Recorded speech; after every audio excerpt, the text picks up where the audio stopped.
Un enseignement ce matin sur le Saint-Esprit notamment, et puis aussi sur le parler en langue, parce qu'il y a beaucoup de personnes qui pensent que c'est pas très important ou que c'est quelque chose qui n'existe plus, etc. Donc nous allons ouvrir notre Bible ce matin et recevoir un enseignement.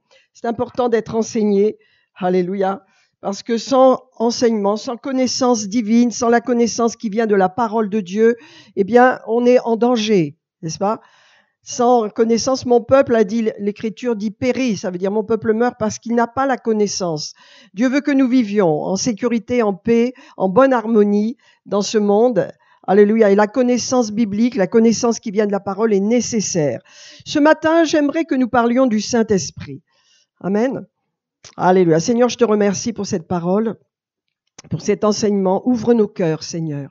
Ouvre nos cœurs afin que nous recevions une bonne parole qui nous édifie et qui nous réconforte, mais également qui nous propulse vers l'avant, Seigneur, afin que nous allions, alléluia, au-delà de nos limites, Seigneur, que nous avancions avec foi et avec joie dans notre vie. Au nom de Jésus, Amen.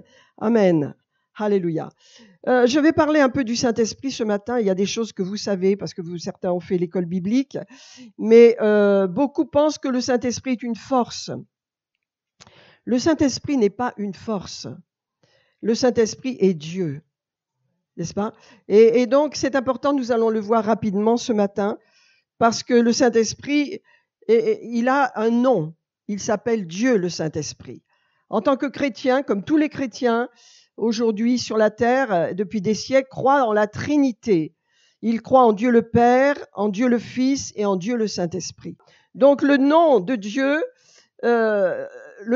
c'est Dieu. Dieu le Père, c'est son nom, Dieu. Dieu le Fils, c'est son nom. Et Dieu le Saint-Esprit. Le Saint-Esprit est Dieu, et nous allons voir. Et donc sa fonction, leur fonction à Dieu, le Père, c'est d'être le Père. C'est sa fonction. Au Fils, c'est d'être le Fils, Jésus le Sauveur, le Fils de Dieu, n'est-ce pas? Et le Saint-Esprit, c'est d'être l'Esprit de Dieu, n'est-ce pas? C'est sa fonction, vous comprenez? Donc il est Dieu, alléluia. Dieu le Père, Dieu le Fils, Dieu le Saint-Esprit. Ça veut dire qu'ils n'ont pas été créés, ils sont différents de nous, nous sommes des créatures. Dieu nous a créés, l'être humain a été créé par Dieu, alléluia. Mais Dieu, il est impossible de le concevoir seulement à travers de la parole, parce qu'il est Dieu, n'est-ce pas? Mais la parole nous donne quelques indications, pardon. Et donc, parce que Dieu le Père, Dieu le Fils et Dieu le Saint-Esprit sont des personnes divines, ils ont des qualificatifs, des caractéristiques qui caractérisent une personne. Dieu nous a créés à son image, vous voyez? Donc Dieu est Dieu, mais Dieu est une personne. Dieu le Saint-Esprit est une personne, Dieu le Père est une personne, Dieu le Fils est une personne et Dieu le Saint-Esprit est une personne. En ce sens qu'ils ont une âme, comme nous avons une âme. Nous sommes esprits, nous vivons dans un corps, mais nous avons une âme. Notre âme, c'est le siège de nos émotions, de notre volonté, de notre intelligence, de notre pensée. 3 points importants de notre âme, c'est qui fait notre âme, qui fait notre personnalité. D'accord ? Eh bien, le Saint-Esprit est Dieu. Et ce matin, je veux vous parler de cela parce que beaucoup d'entre nous, nous prenons le Saint-Esprit pour une force sans réaliser qu'il est Dieu et qu'il est une personne. Et si nous comprenons qu'il est une personne, nous allons avoir une relation différente avec lui. Comme nous avons une relation avec le Père, nous aimons le Père. Nous avons une relation différente avec Jésus, notre Sauveur, que nous aimons. Nous sommes en relation. Mais avec le Saint-Esprit, souvent, nous l'utilisons sans comprendre qu'il est Dieu, qu'il est une personne et qu'il veut être et qu'il désire être en relation avec nous. Donc, si nous comprenons que Dieu, le Saint-Esprit, est une personne divine, mais une personne, et nous comprenons cela, nous allons avoir une relation différente avec lui et nous allons avoir une relation intime avec lui. Je vous rappelle une chose, pourquoi Jésus est venu sur la terre. Bien sûr, il est mort pour nos péchés, il est ressuscité pour nous donner la vie éternelle, mais également il nous a ouvert le ciel et nous avons accès maintenant à une relation intime avec le Père, avec le Fils et avec le Saint-Esprit. Nous sommes entrés en relation avec vraiment une intimité nouvelle, alléluia, avec Dieu le Père, Dieu le Fils et Dieu le Saint-Esprit. Et souvent nous négligeons la relation avec Dieu le Saint-Esprit. Or, pour l'Église sur la terre depuis 2000 ans. C'est le Saint-Esprit qui conduit l'Église. Jésus est à la droite de Dieu, il est remonté au ciel, il est auprès du trône de Dieu dans le monde céleste, mais le Saint-Esprit est sur la terre parmi l'Église, parmi les saints dans le monde entier, il est là. Et il nous enseigne, il nous conduit et il veut partager avec nous. Donc le premier point que je veux que vous distinguiez, c'est qu'une personne, une de ses qualificatifs, c'est qu'elle a une âme. Comme nous avons une âme et que notre âme, eh bien, est le siège de notre pensée, de notre intelligence, de notre volonté et de nos émotions. Et nous allons voir que le Saint-Esprit, c'est la même chose. Premièrement, alléluia, j'aimerais que vous réalisiez que le Saint-Esprit a une pensée. Il est intelligent, bien sûr, parce que le mot omniscient, omni veut dire tout. Il sait tout. Scient veut dire il savoir, la connaissance, le savoir. Le Saint-Esprit qui vit en vous, qui vit en moi, sait tout. Alors, on le met de côté, on l'utilise des fois comme une force, mais jamais on ne lui pose de questions. Jamais on ne l'interroge vraiment sur notre vie. Or, il est là pour nous instruire car il sait tout. Il sait tout. Dernièrement, cette semaine, j'ai rencontré un problème. Et je ne comprenais pas d'où il venait, qu'est-ce qui se passait, jusqu'au moment où enfin, à la fin de la semaine, je me suis tournée vers le Seigneur et j'ai dit, Seigneur, j'ai dit Saint-Esprit, parce que j'étudiais ce message, qu'est-ce qui se passe? Et très vite, le Saint-Esprit m'a dit ce qui se passait. Amen. Et ça m'a libérée, j'ai compris. Il y a tant de situations, on a besoin du conseil du Saint-Esprit. Il sait tout. Il est omniscient. Les qualificatifs de Dieu le Père, Dieu le Fils, Dieu le Saint-Esprit sont omniscients, omniprésents, omnipotents. Ils peuvent tout, ils sont partout à la fois. C'est Dieu. La Trinité est faite en 3 personnes divines.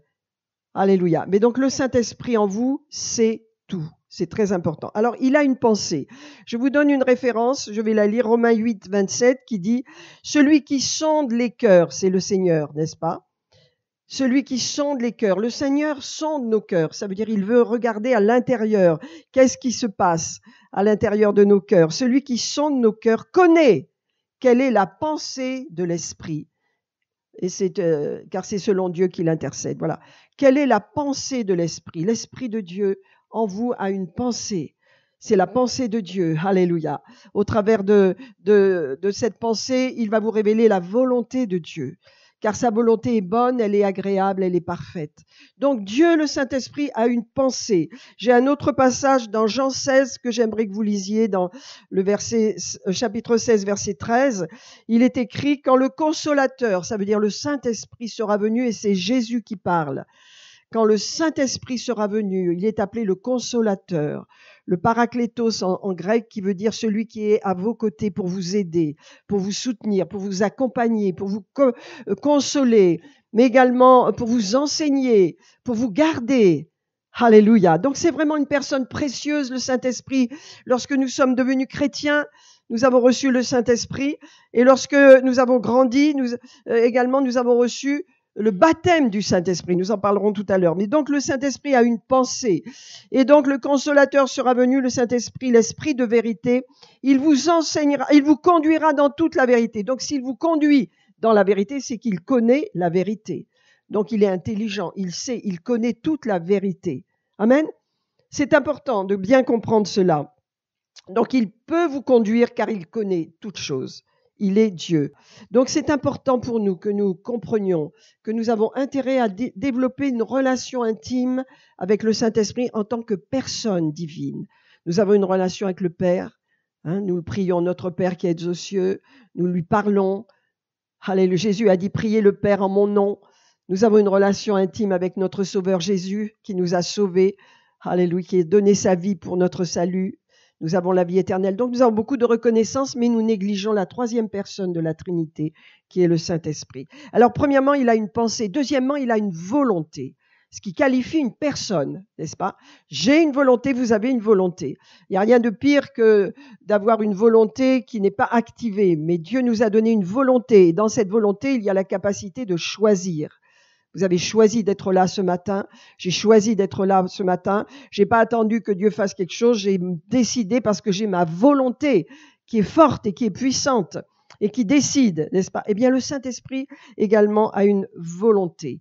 Vous avez j'ai pris un verset pour faire court. C'est dans Actes 16, le verset 6, n'est-ce pas? C'est l'apôtre Paul, le plus grand apôtre que le monde n'ait jamais connu, le grand apôtre. Il parle dans les Actes des apôtres, écrits par l'évangéliste Luc, n'est-ce pas, qui l'assistait, qui était médecin. Eh bien, il raconte qu'ils étaient conduits par l'Esprit pour aller dans un certain lieu.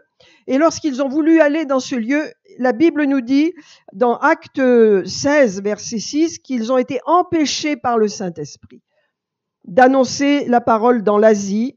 Et alors, ils ont changé de direction. Ils ont été empêchés par le Saint-Esprit. Donc, le Saint-Esprit a une volonté. Empêcher quelqu'un d'aller quelque part ou d'agir, c'est libérer une volonté particulière. Donc, le Saint-Esprit a une volonté puissante. Et sa volonté, n'est-ce pas, nous avons besoin de la connaître dans notre vie, de façon à faire sa volonté.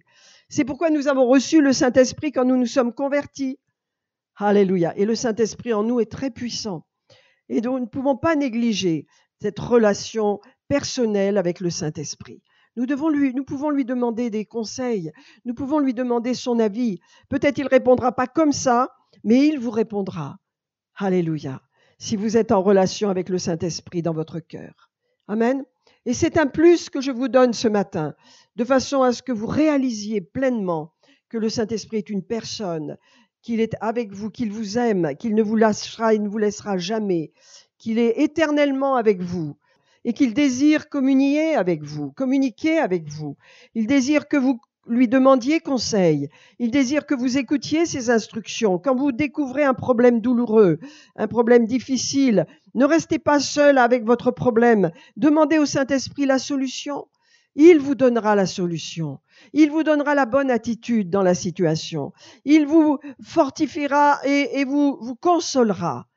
Mais il faut encore ouvrir votre cœur et lui dire, Saint-Esprit, aide-moi ce matin. Aide-moi à vivre cette journée. Montre-moi comment la vivre. Dans ma situation, montre-moi comment affronter cette situation. Aide-moi, Saint-Esprit, il le fera. Amen. Donc, le Saint-Esprit est une personne. Il a une pensée, il a une volonté. Alléluia. Donc là, le fait d'empêcher quelqu'un de faire quelque chose montre une volonté particulière. Et je vais vous dire une chose qui est importante parce que beaucoup de chrétiens se posent beaucoup de questions sur la volonté de Dieu. Quelle est la volonté de Dieu pour moi? Voilà, c'est une des questions majeures que le chrétien se pose. Vous êtes d'accord? Eh bien, je vais vous dire, il y a deux voies, deux façons de connaître la volonté de Dieu. Dieu ne nous a pas laissés comme ça. Premièrement, il y a ce qu'on appelle la volonté générale de Dieu. Et cette volonté générale, elle se trouve dans la parole. Elle se trouve dans votre Bible. Et je vais vous donner quelques explications. Et puis, il y a la volonté spécifique de Dieu. Et cette volonté spécifique, elle va venir dans votre cœur. Dieu va vous parler. Le Saint-Esprit va vous parler. Alléluia. Alors, un exemple. Si vous voulez savoir, par exemple, tout ce qui concerne le mariage, tout ce qui concerne comment être en bonne relation dans son mariage avec son conjoint, vous n'avez qu'à ouvrir votre Bible, vous avez toutes les indications. Par contre, si vous voulez savoir avec qui vous mariez, vous ne le trouverez pas dans la Bible. Ça, c'est le Saint-Esprit qui vous le montrera dans votre cœur. C'est très important. Amen. Un autre exemple, c'est pourquoi nous devons écouter le Saint-Esprit. Un autre exemple, si vous voulez savoir comment prier. Jésus a donné beaucoup d'instructions, l'apôtre Paul énormément, les apôtres beaucoup. Vous ouvrez votre Bible. C'est la volonté générale. Et nous avons besoin de connaître toute sa volonté générale qui est contenue dans sa parole. Mais si vous voulez savoir pourquoi prier, ça c'est le Saint-Esprit. N'est-ce pas? C'est le Saint-Esprit qui vous dira pourquoi prier. C'est très important. Et vous devez comprendre qu'il y a une volonté générale importante pour tous les chrétiens, mais il va y avoir une volonté spécifique. Et c'est pourquoi nous sommes en contact avec le Saint-Esprit. Amen. Alléluia. Est-ce que vous comprenez cela? C'est pourquoi si vous avez un dilemme ou quoi que ce soit, et vous devez avoir des bases déjà dans la parole de Dieu, comment me comporter, comment vivre ma vie chrétienne. Ça, tout cela, Dieu nous a donné toutes les instructions. Le grand apôtre nous a donné toutes les instructions. Pierre, Jacques et Jean nous ont donné toutes les instructions. Et ça, nous devons avoir cette base solide, n'est-ce pas? Également dans l'Ancien Testament, nous avons toute la loi et toute la connaissance que le Seigneur a donnée à l'époque de la loi, qui est aussi une base, bien que nous ne sommes pas sous la loi, mais sous la grâce, n'est-ce pas? Mais ça, c'est la base pour vivre une vie chrétienne. Mais pour des choses spécifiques, Seigneur, qu'est-ce que tu veux que je fasse dans l'avenir? Les jeunes ont besoin de savoir. Conduis-moi dans mes études. Conduis-moi dans mes relations, dans mon mariage, il y a des problèmes, donne-moi des conseils. Ça, c'est le Saint-Esprit qui va vous donner des instructions dans la parole, mais aussi qui va pouvoir éclairer votre cœur. C'est pourquoi nous avons besoin d'une relation intime et personnelle avec le Saint-Esprit. Parce que lui, il connaît quelle est la volonté de Dieu. Et il l'accomplit dans notre vie quand nous lui demandons. Alléluia, il conduit nos pas. Allez, est-ce que je savais qu'un jour je serais pasteur? Pas du tout. Mais Dieu avait les yeux déjà sur moi. Il a conduit mon mariage alors que nous n'étions pas encore chrétiens. Il a conduit beaucoup de choses dans notre vie jusqu'au moment où il est venu dans notre vie, à Bernard et à moi. Et ensuite, il s'est révélé au travers de sa parole, mais aussi au travers de points spécifiques. Lorsque j'avais le désir de servir Dieu, bien avant d'être dans le ministère, le Seigneur m'a parlé. Et il m'a montré de me lancer dans l'édition. Et ensuite, une fois dans l'édition, il m'a parlé. Et il m'a appelé à être pasteur. Il me l'a dit, je l'ai entendu. Il m'a donné des passages bibliques. Ensuite, ça a été confirmé. Donc ça, vous pouvez pas le fabriquer vous-même. Parce que vous ne savez même pas de quoi il s'agit au départ. Et donc, vous devez être formé après. Donc, j'ai dû me former. Mais c'était quelque chose que j'ai déjà reçu dans mon cœur comme une parole forte que Dieu m'a dit. Et pour vous, c'est la même chose. Si vous avez une communion avec le Saint-Esprit, Dieu vous parle. Dieu vous dit des choses sur vous-même, sur votre famille, sur votre travail, sur même les choses à venir. Dieu vous instruit parce que le Saint-Esprit est précieux pour chacun de nous. Amen. Dans la prière, je vous parle de la prière parce que vous savez, la prière est tellement puissante. Et la Bible dit que c'est par le Saint-Esprit que nous prions. Il y a ce passage dans Romains 8 que j'aimerais que vous lisiez avec moi. Vous le connaissez bien, c'est Romains 8, 26. Mais c'est très important parce que je vais le prendre aussi. Tiens, je vais le lire là. Romains 8, 26. Alléluia. Parce que vous devez savoir que une fois que vous êtes devenu chrétien, donc vous êtes né de nouveau, le Saint-Esprit est venu habiter en vous, il est en train de vous conduire constamment. Et vous devez le réaliser, parce que souvent le chrétien ne le réalise pas, parce qu'il ne développe pas de relation avec le Saint-Esprit. Alors lisons ensemble ce passage de Romains 8, verset 26. Et il est dit de même aussi, l'Esprit Saint, le Saint-Esprit, l'Esprit nous aide. Il nous aide dans quoi? Dans nos faiblesses. Parce que nous ne sommes pas si forts que ça. Sans le Saint-Esprit, nous sommes faibles, n'est-ce pas? Il nous aide dans nos faiblesses car nous ne savons pas ce qu'il convient de demander dans nos prières. Vous voyez, alors il y a la prière de base que nous faisons pour notre famille, notre travail, les besoins. Mais il y a une prière qui est une prière de l'Esprit que le Seigneur inspire. Et il inspire aussi nos prières pour la famille, pour nos besoins de qui que ce soit, parce que tout ce que nous prions est inspiré par le Saint-Esprit. Si nous avons un enfant qui a un problème, nous sommes inspirés pour prier pour lui jusqu'à ce que le problème soit réglé. S'il y a une personne dans notre famille qui a un problème de santé également, nous prierons jusqu'à ce que la victoire soit là. Parce que le Saint-Esprit nous inspire dans nos faiblesses. Le mot faiblesse veut dire non pas que nous sommes faibles suffisamment, mais nous sommes douloureux, nous avons des douleurs, nous avons des souffrances. Et c'est vrai. Mais lorsque nous avons des souffrances et lorsque nous avons des douleurs, alors le Saint-Esprit vient nous aider au travers de la prière. Parce que nous ne savons pas ce qu'il convient de demander dans nos prières. Mais il est dit que l'Esprit lui-même intercède par des soupirs inexprimables.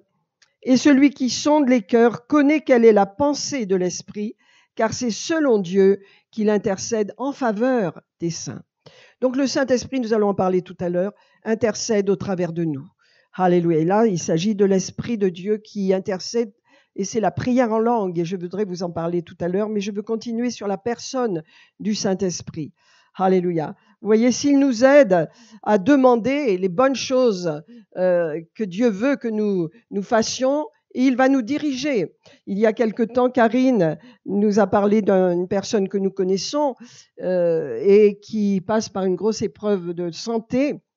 Et on a été conduit naturellement à intercéder pour cette personne, à prier pour cet homme, n'est-ce pas? Il était tellement découragé, seul, il n'habite pas ici, abandonné et avec de grandes souffrances. Et donc, sa situation, petit à petit, s'est améliorée. Et là, Karine m'a dit, appelle-le demain parce que tu auras de bonnes nouvelles. Amen. La prière, mes amis. Nous ne savons pas ce qu'il convient de demander dans nos prières, mais le Saint-Esprit intercède au travers de nous. Alléluia, lui, il sait pour qui nous devons prier. C'est pourquoi nous avons besoin d'avoir une relation intime avec le Saint-Esprit, parce qu'il va nous conduire. Dernièrement, Bernard et moi, nous étions au restaurant et nous avons vu une personne, c'est un médecin que nous avons bien connu et qui a eu des problèmes de santé, qui a eu un infarctus d'ailleurs et qui a dû quitter notre région. Et nous l'avons vu, et il ne nous a pas reconnus, il ne nous a pas vus d'ailleurs. Et quand on est rentré, peut-être dans la soirée comme ça, je l'avais tout le temps dans mon cœur. Alors au bout d'un moment, je réfléchissais, qu'est-ce qui lui arrivait, tout ça. Et après, j'ai compris que le Seigneur me disait, prie pour lui parce qu'il est pas bien du tout. Il est dans les ténèbres. Donc je l'ai fait. Le Saint-Esprit intercède au travers de nous. Et je l'ai remis dans les mains du Seigneur et je vais demander au Seigneur qu'il le conduise dans la lumière. Alléluia, parce que vraiment, il nous a semblé mal. Hein. On l'a vu accablé, on a vu que... Voilà. Donc on voit des choses quand on est chrétien, c'est pas pour dire « Oh, c'est comme ça », c'est pour les amener au Seigneur. Amen. Et c'est ainsi que le Seigneur et la lumière de Dieu peut se libérer au travers de la prière des saints. Alléluia. Donc le Saint-Esprit est une personne. La troisième caractéristique d'une personne, c'est que une personne a des émotions. Vous me suivez? Des émotions. Le Saint-Esprit a des émotions. Quand vous lisez par exemple Galates 5, 22, le fruit de l'Esprit, c'est l'amour, la joie, la paix, la patience, etc. Ce sont des émotions. L'amour est une émotion, la joie est une émotion, n'est-ce pas? C'est spirituel, mais c'est une émotion, c'est les qualificatifs de la personne du Saint-Esprit. Et puis vous avez également ce passage dans Éphésiens 4, 30 qui dit « N'attristez pas le Saint-Esprit ». J'aimerais qu'on prenne cette référence. Éphésiens 4, 30.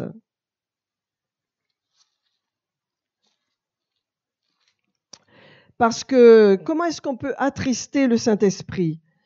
Eh bien, vous le lisez dans Éphésiens 4, vous verrez que lorsque Éphésiens 4, on va prendre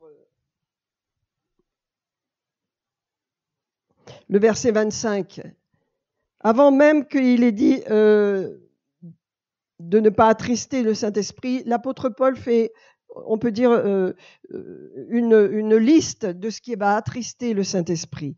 On nous dit premièrement, 26-25, verset 25, renoncez au mensonge. Mentir attriste le Saint-Esprit. Renoncez au mensonge. Que chacun de vous parle selon la vérité à son prochain. Amen. Ensuite, on nous dit, ne vous mettez pas en colère. Cela attriste le Saint-Esprit. Ne péchez pas, que le soleil ne se couche pas sur votre colère. Et ne donnez pas accès au diable. Ne faites pas de mauvaises choses, que le diable puisse entrer dans votre vie et vous détruire. Que celui qui volait ne vole plus, hein, mais plutôt qu'il travaille en faisant de ses mains ce qui est bien, pour avoir de quoi donner à celui qui a besoin. Qu'il ne sorte de votre bouche aucune mauvaise parole, mais s'il y a lieu, quelques bonnes paroles pour l'édification des autres. Si vous parlez mal des autres, et si vous parlez mal dans un couple, dans une famille, eh bien cela attriste le Saint-Esprit. Amen. Donc ça c'est très important. Et on nous dit, verset 30, n'attristez pas le Saint-Esprit de Dieu par lequel vous avez été scellés pour le jour de la rédemption. Parce que toutes ces choses attristent le Saint-Esprit en nous. Et lorsqu'il est attristé, ben nous-mêmes nous sommes tristes, n'est-ce pas? Et il est dit, encore une énumération, une liste, que toute amertume, l'amertume, les gens amers détruisent les autres par leur amertume. Pardonnez de façon à ce que l'amertume n'ait pas de place, que toute amertume, toute animosité, toute colère, toute clameur, toute calomnie, toute espèce de méchanceté disparaissent du milieu de vous. Soyez bons les uns envers les autres, compatissants, vous pardonnant réciproquement comme Dieu vous a pardonné. Donc, nous ne voulons pas attrister le Saint-Esprit. Et quand il nous arrive de faire ces choses, de pécher, de nous tromper, de faire des erreurs, nous pouvons demander pardon à Dieu. Et nous sommes pardonnés, n'est-ce pas? Et ainsi, la communion avec le Saint-Esprit est rétablie. Mais ce que je vous dis ce matin, c'est que le Saint-Esprit est une personne. Et lorsque vous avez de la tristesse, demandez-vous, Seigneur, en quoi, Saint-Esprit, je t'ai attristé? Est-ce que j'ai dit quelque chose? Est-ce que j'ai fait quelque chose? Est-ce que vous avez déjà ressenti la tristesse du Saint-Esprit quand on fait quelque chose qui n'est pas bien? Moi, je l'ai ressenti plus d'une fois. Je sais ce que c'est. Et ça me prouve que nous sommes conduits par l'Esprit. Et nous avons de la tristesse et nous nous sentons mal et la communion n'est plus rétablie entre Dieu et nous tant que nous n'avons pas demandé pardon. Vous me suivez ce matin? Qu'est-ce que je termine avec cela? Le Saint-Esprit est une personne. Alléluia. Il a une pensée, il a une volonté et il a des émotions. Et donc, cette personne vit en vous. Et parce qu'il vit en vous, alléluia, il peut vous donner toute la sagesse, tout l'amour, toutes les situations par lesquelles vous passez seront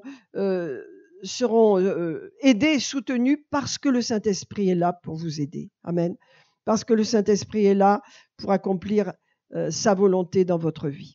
Alors ce matin, j'aimerais que nous parlions de quelque chose d'important qui va avec le Saint-Esprit ce matin et qui va avec la prière. Alléluia. C'est quelque chose que beaucoup de chrétiens ont mis de côté. C'est quelque chose que les églises ont même rejeté. Dans beaucoup d'églises maintenant, on met le parler en langue de côté. Mais j'aimerais que vous compreniez quelque chose dans le fait de parler en langue. Premièrement, nous allons voir l'importance que c'est scripturaire. C'est écrit dans la parole. C'est pas une invention de quoi que ce soit. Et deuxièmement, cette prière en langue, c'est une prière qui s'adresse à Dieu. C'est pas une prière qu'on reçoit de Dieu, c'est une prière qui s'adresse à Dieu. C'est très important. Je vais vous instruire sur quelques points sur le parler en langue parce que c'est très important que les chrétiens aient cette puissance. Alléluia, vous recevrez le Saint-Esprit.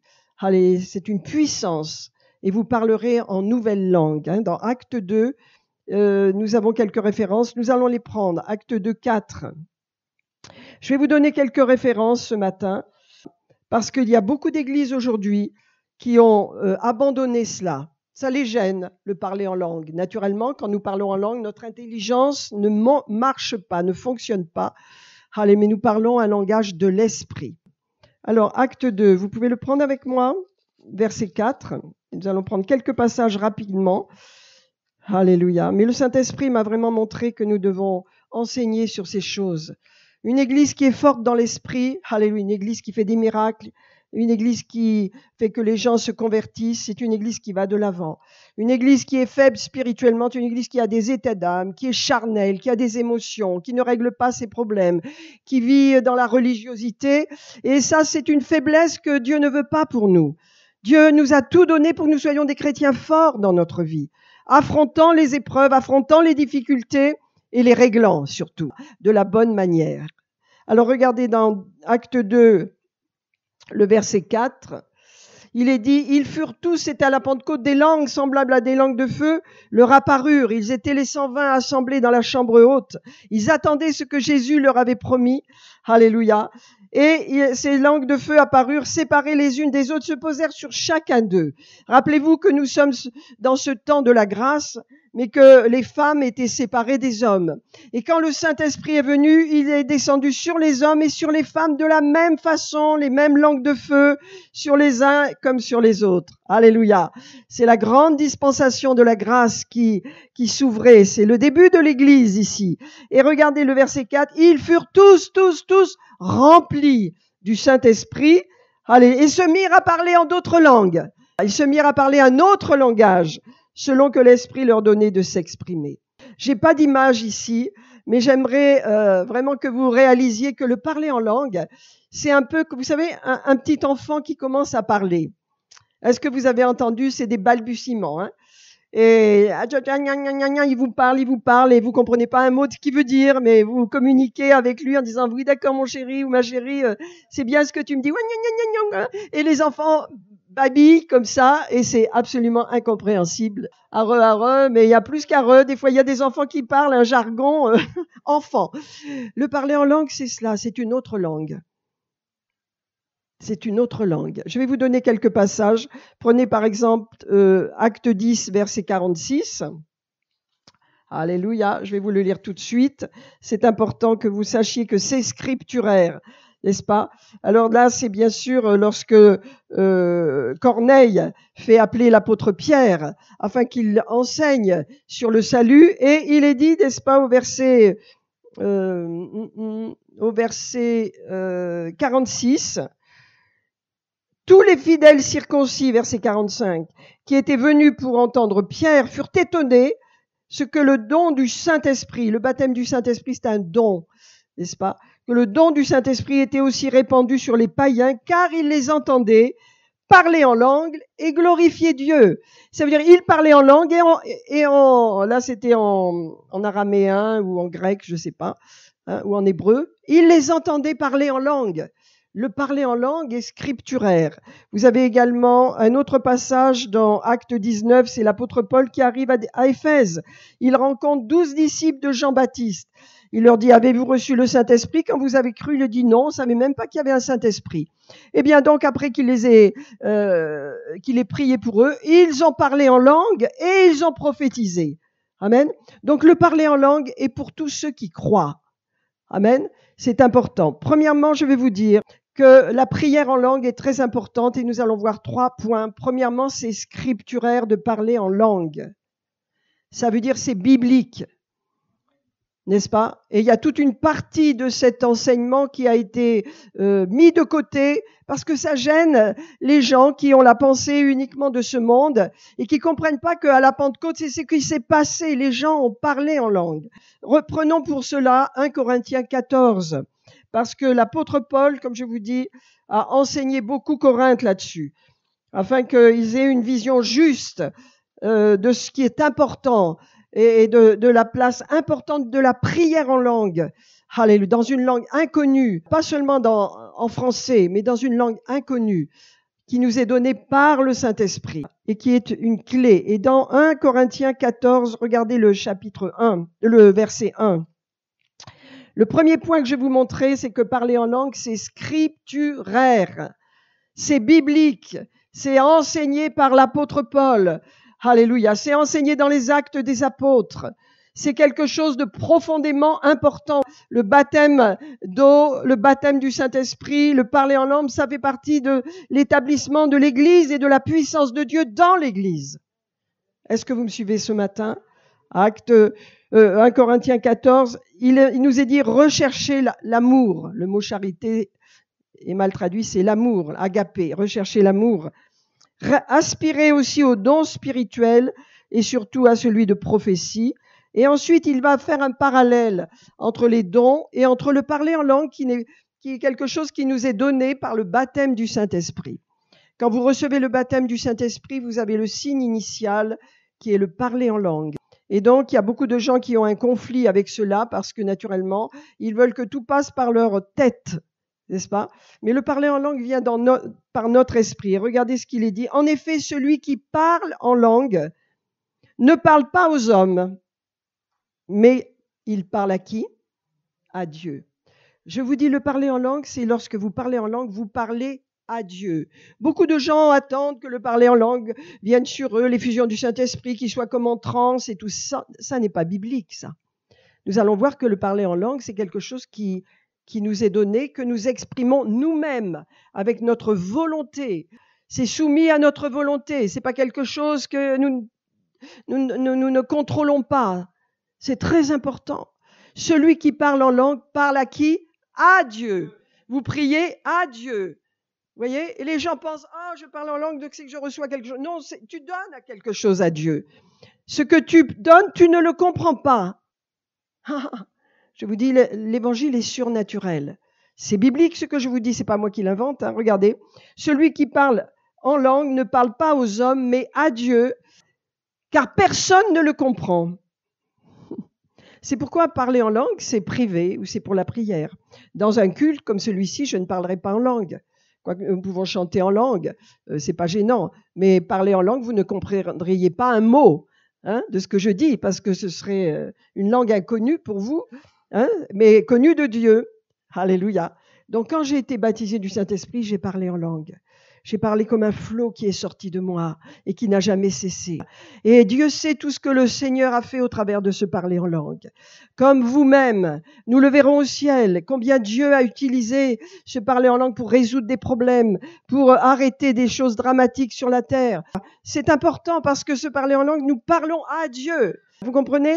C'est pas, je parle pas de Dieu, j'attends pas que Dieu me parle, si je parle à Dieu. Je veux que vous compreniez cela. Lorsque je parle en langue, je parle à Dieu. Dans ma vie privée de prière, je parle à Dieu. Et il nous est dit, l'apôtre Paul dit que c'est en mystère, c'est en esprit que nous disons des mystères. Ça veut dire des choses qui sont incompréhensibles à notre raison humaine, mais que Dieu utilise pour ce monde. Alléluia. L'église réveillée, l'église, alléluia, dans ce 21e siècle est une église remplie de l'esprit qui marche dans le surnaturel de Dieu par l'esprit. Le Saint-Esprit en vous va vous donner vraiment d'avoir une liberté plus grande dans le parler en langue. Si vous comprenez que lorsque vous parlez en langue, vous parlez à Dieu. Vous ne parlez pas aux hommes, mais vous parlez à Dieu et vous ne comprenez pas ce que vous dites. Mais c'est en esprit que vous parlez à Dieu et que vous dites des mystères. Alléluia. Donc le premier point, c'est que parler en langue est scripturaire. Parce que c'est un message que vous donnez à Dieu qui l'utilise. Tout ce que Dieu fait dans nos vies en tant qu'Église, il le fait pour un but. Nous sommes sur la terre pour un peu de temps. Et ce que nous faisons sur cette terre doit laisser une trace pour les générations à venir. Et c'est au travers de notre témoignage, de notre vie sainte et droite que nous menons, mais également de nos prières, que les choses se font dans ce monde. Dieu fait les choses au travers de la prière des croyants, dans le monde entier. Amen. C'est pourquoi nous voulons adhérer à la parole de Dieu. Nous voulons croire dans la parole de Dieu.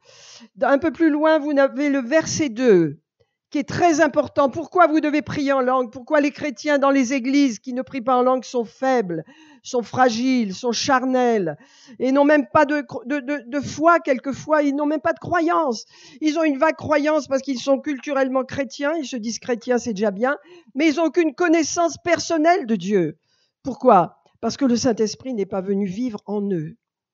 Et lorsque le Saint-Esprit est venu vivre en moi, eh bien la foi pour Dieu est venue. J'étais incroyante, j'étais athée en plus. Mais quand le Saint-Esprit est venu, ça y est, mon amour pour le Seigneur a grandi et ne cesse de grandir parce que c'est par le Saint-Esprit. Regardez le verset 2.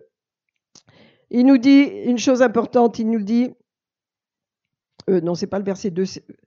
En effet, celui qui parle en langue, oui, je l'ai déjà dit, ne parle pas aux hommes, mais à Dieu, car c'est en esprit qu'il dit des mystères. Verset 4. Celui qui parle en langue s'édifie lui-même.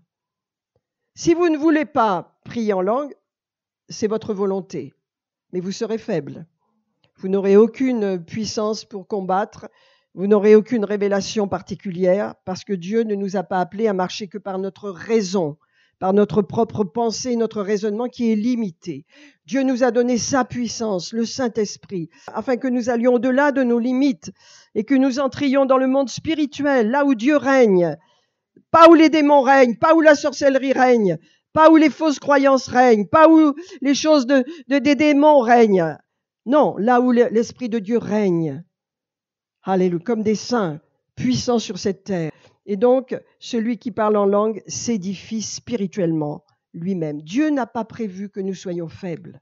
Pourquoi j'ai le Saint-Esprit? Alléluia, parce que le Saint-Esprit me permet de régler mes situations et me donne d'aller de l'avant. Alléluia. Je passe par des épreuves comme tout le monde, mais Dieu merci, il y a la sortie du tunnel. Et lorsque nous sortons du tunnel, nous sommes encore plus forts qu'avant. Parce que nous avons appris quelque chose, nous avons acquis quelque chose. Et nous dépendons de plus en plus du Seigneur. L'apôtre Paul a dit, plus je suis faible, c'est alors que je suis fort. Plus ma chair est faible, plus j'ai besoin d'être forte en Dieu. Plus j'ai besoin de lui. Et c'est une bonne chose. Donc celui qui parle en langue s'édifie lui-même. Que veut dire le mot édifier? Se bâtir, construire son esprit, sa personne. Dieu nous a appelés à nous bâtir, à nous construire, au travers des langues, au travers de l'Esprit de Dieu, au travers de nous et au travers du parler en langue. Celui qui parle en langue s'édifie lui-même. C'est pas Dieu qui m'édifie dans ce cas-là. c'est moi qui m'édifie moi-même. Lorsque je soumets ma volonté, je dis je veux parler en langue. Alors je parle en langue quand je veux, parce que le parler en langue m'est soumis. Je ne suis pas quelqu'un qui reçoit des trucs, des machins et qui est en transe. Ça n'existe pas, ça. Dieu nous a tout donné de façon à ce que ça passe par notre volonté, sauf les dons spirituels. Là, je ne parle pas des dons spirituels, mais je parle du Saint-Esprit et de l'expression des langues. Ça vient de votre décision. C'est quelque chose que vous décidez. Vous voulez parler en langue. C'est important. Dieu aime qu'on soit en contrôle des choses spirituelles, qu'on décide. Et donc, c'est pourquoi c'est scripturaire. Et il est dit, celui qui parle en langue s'édifie lui-même. Qu'est-ce qui m'édifie dans ma vie? Premièrement, la parole de Dieu vous édifie. La parole de Dieu vous instruit. La parole de Dieu vous enseigne. Et le Saint-Esprit également en vous va vous conduire à prier en langue de façon à ce que votre être spirituel soit bâti. Alléluia. L'apôtre Paul a pu dire à la fin du chapitre 14, n'empêchez pas de parler en langue. N'empêchez pas de parler en langue, mais que tout se passe dans l'Église avec bienséance. Mais n'empêchez pas de parler en langue. Or, nous voyons dans beaucoup d'églises aujourd'hui, beaucoup d'églises chrétiennes, quand il y en a même où on ne parle jamais de ces choses, parce que les gens pensent que c'est terminé, que les choses, les parler en langue, tout ça c'est fini avec l'église, la première église. Beaucoup disent il n'y a plus de miracles, beaucoup disent Dieu ne guérit plus. C'était du temps de Jésus, maintenant c'est fini. Tout ça c'est des mensonges que le diable a donnés pour tenir l'église faible. Mais la parole de Dieu a dit que le Seigneur, il est le même hier, aujourd'hui, éternellement. Ce qu'il a fait hier, il le fait aujourd'hui. Ce qu'il a fait du temps de Jésus, il le fait aujourd'hui encore. Dieu ne change pas. Il est le même hier, aujourd'hui, éternellement. Donc, quand je prie en langue, mon esprit est en prière. Mon esprit parle à Dieu. Alléluia. Et je ne comprends pas ce que je dis. Allez, mais c'est en esprit que je dis des mystères. Et également, lorsque je prie en langue, lorsque je parle en langue, je m'édifie. Qui est-ce qui s'édifie, se bâtit, se construit et devient fort en vous? Votre esprit. On peut avoir un esprit faible, on peut avoir un esprit fort. Mais Dieu nous dit dans les temps dans lesquels nous sommes, nous avons besoin d'avoir un esprit fort. Nous avons besoin de comprendre ce qui se passe à l'intérieur de nous. De même, quand hier, avec mon mari, on a vu cet homme et on est rentré, moi je continuais à être tracassée. Je dis, mais pourquoi? Après, au bout d'un bon moment, je me dis, mais pourquoi je suis tracassée comme ça? Pourquoi on est tracassé pour quelque chose? Posons-nous des questions, posons des questions au Saint-Esprit. Il vous répondra. Et j'ai compris qu'il fallait prier pour cet homme, qu'il était peut-être en danger, je ne sais pas, mais ça c'est le Seigneur qui sait. Mais en tous les cas, si je ne fais pas cela, et que le Seigneur me l'a montré et je ne le fais pas, ça s'appelle de désobéir. Alors quand Dieu vous montre quelque chose, quand vous avez quelqu'un dans votre cœur, une personne qui revient, ne vous occupez pas, est-ce que c'est si? Allez-y, priez en l'esprit, priez en langue, parce que vous ne savez pas comment prier. Je ne sais pas comment prier pour cet homme, je ne sais pas ce qu'il est venu, ça fait au moins 10 ans qu'on ne l'a pas vu. Mais vous voyez, on prie pour lui. On a prié dans l'esprit, on a prié, on a demandé au Seigneur de l'éclairer, et on a prié dans l'esprit, qu'est-ce qui se passe? Dieu s'occupe de lui. Amen. C'est important que l'on prie en langue. Je voudrais encore vous donner quelques points. Dans le verset 15, il est dit, que faire donc? Je prierai par l'esprit. Je prierai par l'esprit. Verset 15 du chapitre 14. Ça veut dire, je prierai en langue. Chaque fois que vous avez prié par l'esprit, ça veut dire prier en langue. Je prierai par l'esprit. Alléluia. Et je prierai aussi avec mon intelligence, en français. Je prie les deux. Je prie en langue et je prie en français. Amen. Vous voyez qu'il y a une différence. Je chanterai également par l'esprit et je chanterai aussi avec mon intelligence. Alléluia. Amen. L'intelligence veut dire votre pensée, avec votre conscient, avec votre âme. Et l'apôtre Paul rajoute, autrement, si tu rends grâce par l'esprit, comment celui qui est à l'église peut comprendre ce que tu dis? Ça veut dire quand tu rends grâce, quand tu pries par l'esprit, autour de toi, les gens ne peuvent pas comprendre ce que tu dis. C'est pourquoi c'est privé. La vie de prière également se fait par l'esprit. Mais dans les cultes, dans les choses publiques, nous ne pouvons pas prier par l'esprit parce que personne ne comprendrait un mot de ce que nous disons. Quoique tout à l'heure, on va quand même prier par l'esprit. Prier en langue un peu pour que chacun se mette dedans et renouvelle sa foi dans le prier en langue. Amen.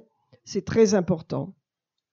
Donc, l'apôtre Paul dit, quand tu pries en langue, quand tu rends grâce par l'esprit, il est dit, tu rends il est vrai, d'excellentes actions de grâce. Excellentes actions de grâce, ça veut dire d'excellentes prières. Action de grâce, dans ce sens, c'est prière.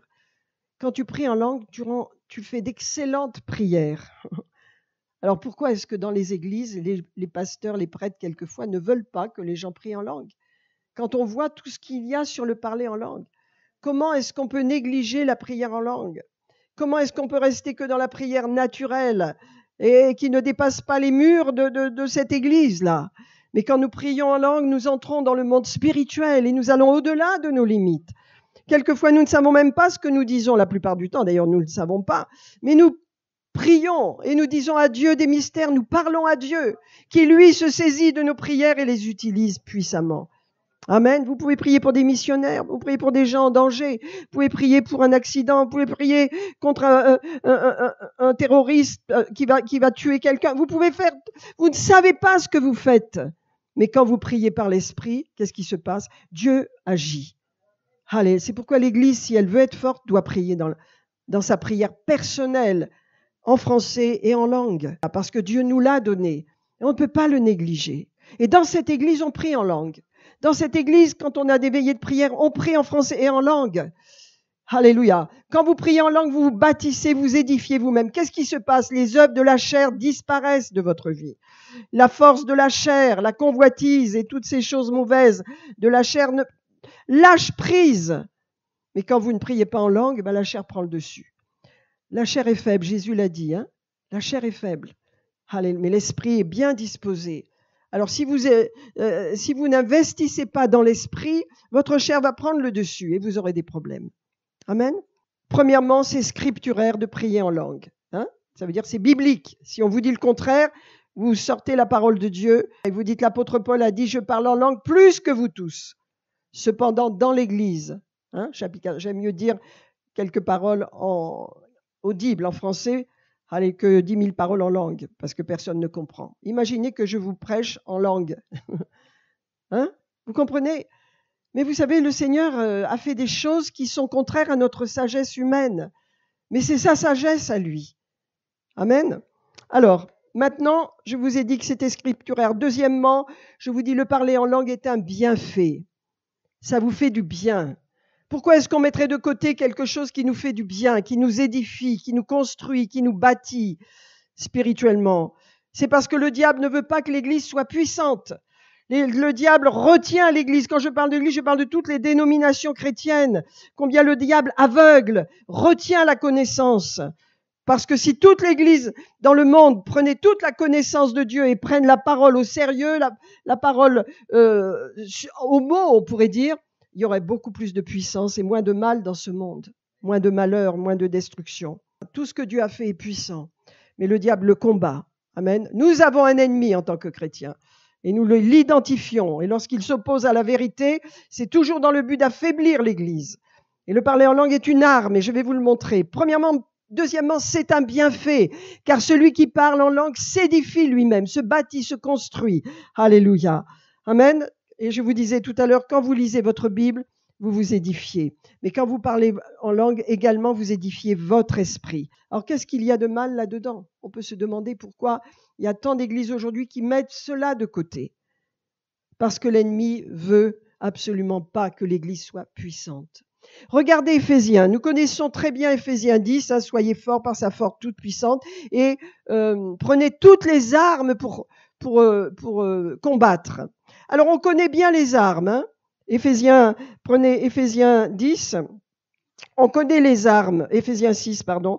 Les armes du croyant, mais on s'arrête trop tôt, on s'arrête trop vite. Éphésiens 10, il est dit, verset 10, « Fortifiez-vous dans le Seigneur, et par sa force toute puissante, et revêtez-vous de toutes les armes de Dieu. » Et on vous les énumère, afin de tenir ferme contre les ruses du diable. Les armes, nous les connaissons, et on nous dit, nous n'avons pas à lutter contre les gens, la chair et le sang, mais contre les dominations, les autorités, les princes de ce monde de ténèbres, les esprits méchants dans les lieux célestes. C'est pourquoi prenez toutes les armes de Dieu, afin de pouvoir résister dans le mauvais jour et tenir ferme après avoir tout surmonter. Tenez donc ferme.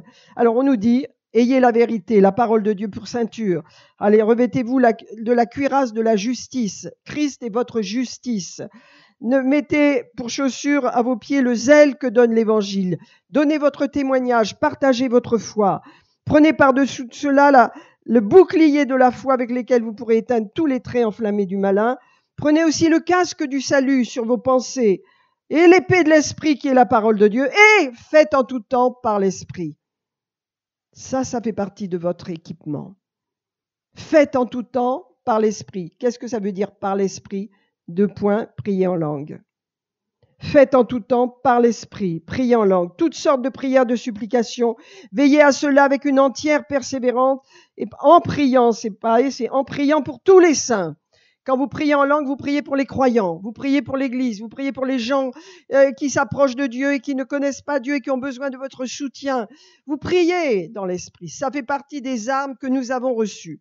Et qu'est-ce qui se passe ? On s'est arrêté et au verset 17, on s'est arrêté. L'Église, prenez par-dessus tout, n'est-ce pas, le casque du salut et l'épée de l'esprit qui est la parole de Dieu, et point. Et on a oublié le verset 18. Faites en tout temps par l'esprit, priez en langue en toute situation, en tout temps. Vous avez des problèmes dans vos affaires, vous avez des problèmes dans votre famille, priez en tout temps par l'esprit. Alléluia. Avec toutes sortes de prières de supplication, parce que de toute façon, c'est une prière que vous adressez à Dieu. Priez par l'esprit à Dieu et priez pour tous les saints. Alléluia. Amen. Et regardez ce qu'il y a en plus. Et il dit, priez pour moi. L'apôtre Paul demandait la prière.